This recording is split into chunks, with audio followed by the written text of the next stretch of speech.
Welcome to my Days of Our Lives official channel. I hope everyone is having a wonderful day. Before we begin, please hit the subscribe button and give this video a thumbs up.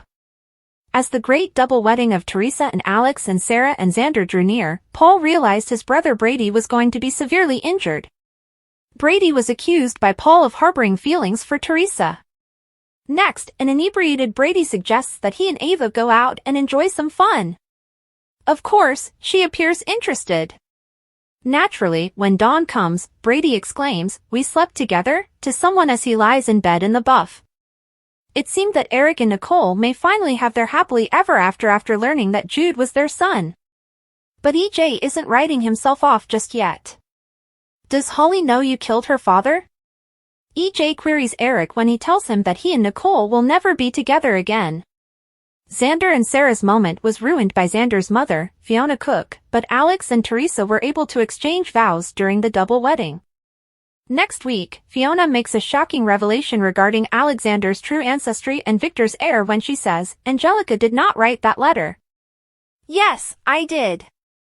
Alex knows right away that Teresa altered the letter to make him look like the Kiriaki's heir. As Teresa is set to leave, the promo closes with Xander confronting her at the airport. "Are you going anywhere?" he asks. The Days of Our Lives show toasts Teresa. Pretty much as soon as Fiona walked in, her wedding fell apart, and she spent no time in correcting everyone on who Victor's real heir was. Xander is in, and Alex is out. Even worse, Teresa's collaboration with Constantine is now widely known. At this point, she has betrayed half the community, thus it makes sense that she is preparing to leave right immediately. But Andrew could have a few things to say about that. However, the point is that Teresa can no longer remain in this world, especially because this novel was originally intended to be much shorter before Teresa was sent packing again prior to the writer's strike. However, since Teresa is finally departing, this is the ideal moment for Gwen to return, perhaps even by using the same airport exchange that Emily O'Brien used to swap them. It would also be a fantastic opportunity for Gwen to return and have the two pals make up, with Leo finally making an effort to turn his life around after Dimitri ditched him. First, give or take a couple of clumsy fights. Then there's Jack receiving the document back, Xander and Sarah getting married, and Abigail returning. Gwen should take this opportunity to return to the city and shake things up for everyone, maybe even using Dimitri's money. We could see other people returning, though, besides her. For Alex has lost everything, too. His spouse, his business, and his inheritance. It would be more accurate to mention Xander's company and inheritance. But at least his family was returned to him. Well, that's something. However, once that annulment is finalized and Alex mends fences with his father, we don't see much more incentive for him to stay. His taste of wealth, influence, and Titan is about to be snatched away. Thus, perhaps it's time to give Alex a break as well and replace him with Ben, another character played by Robert Scott Wilson. To be honest, Alex isn't gelling nearly as well as Ben did, which is disappointing since Wilson's first character was a serial killer. However, now would be a perfect moment to bring Ben and Sierra home. When Dub dies away, the Hortons will experience a significant upheaval. A recast in the near future appears improbable because we know Conifal will return for his funeral, but Ben might still leave town before she does. Perhaps they are taking a brief pause because they are having some issues. Ben could do it alone for a while until Sierra visits Salem, at which point they could make up. After their time at sea, perhaps he might persuade her to stay behind and begin establishing a family. Xander catches Teresa by the arm at the airport. "I'm going to the police station with you." He lets her go after she threatens to yell for security. He cautions that although he was once threatening, his resources are now limitless. She cannot run away from him, she cannot board a plane and travel to the ends of the globe. He leaves her gasping and with teary eyes. Teresa's arm is grabbed by a snarling Xander at the airport.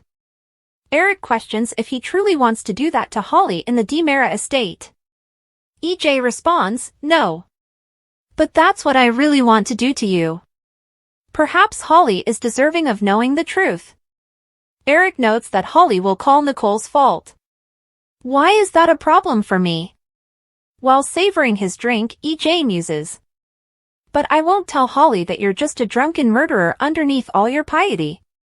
Rather, he will ensnab Nicole for years in court and force Eric to testify that she cheated on him. Oh, and Eric and Sloane are still married. He neglected to file the divorce paperwork, EJ laughs. Eric hopes he storms out and enjoys his pitiful lonely life. Eric informs Nicole that he is still married to Sloane and about EJ's threats when he visits the Spectator. Nicole questions their current actions. What would happen if we moved on, says Eric. With Holly and Jude, they might move to Paris and begin a new life. Nicole looks at Eric, scowling, and crosses her arms at the Spectator. Xander visits the mansion to see EJ. He desires Teresa to be accused of kidnapping. EJ consents to promptly issue an arrest warrant. Thanking him, Xander walks off. EJ thinks to himself, if only punishing Nicole were that easy. Fiona's Salem Inn room is visited by Teresa. She extends an invitation to attend Xander and her mini-nuptial ceremony at the Kiriaki's house. Fiona questions whether that's a wise move. She may not think her son should be getting married at all, not because she doesn't think Xander will want her there. Nicole offers relocating to Paris when she runs into Holly outside the Salem Inn. Holly stomps out of Salem, saying, "There is no way in hell that I'm leaving." Tate reads an article about the double wedding from the internet while at the cabin. Oh my God, Mother. How did you act? Alex is located beside Brady in the Kiriaki's living room. He finds it hard to think Teresa mistreated him. Teresa packed up her belongings and departed, but Alex is unsure of where she went. Brady wouldn't be shocked if she permanently left Dodge. Teresa surprises the Kiriaki's cousins by saying, "You're wrong, Brady."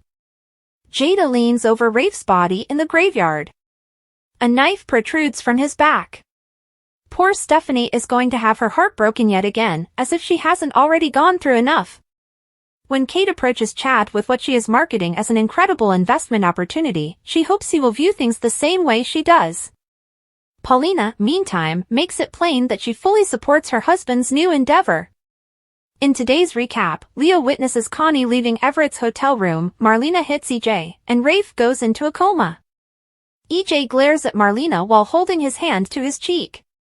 We remember Marlena as Salem's kind, compassionate voice of reason. However, she is going to give EJ a hard time for preventing Eric from seeing his child. Speaking of verbally abusing individuals, Nicole gets quite mean to Leo for looking her in the eye every single day while concealing the truth from her. It's time for Eric and Nicole to have a crucial talk about their future now that the truth is out. Could this be their chance to live happily ever after? While EJ is still grieving over his divorce, Johnny discovers his father is wallowing in sorrow. Once again, it appears that Brady is the last to know. When he learns that Teresa and Alex aren't just racing down the aisle today, but also doing it, how will he respond? Tate and Holly may be planning a dreamy summer together, but they really ought to be giving Sophia some thought as she is determined to get in their way. Alex is deeply touched by something that Justin does. Xander and Sarah, who don't seem to realize how disastrous Salem weddings can be, are excited to be husband and wife. Why are Justin and Alex arguing on the day that Justin is meant to wed Teresa? Just before the double wedding is about to start, Jack receives a very unique gift from Xander. Thanks for watching. If you like this video, so please don't forget to subscribe my channel and don't miss any update.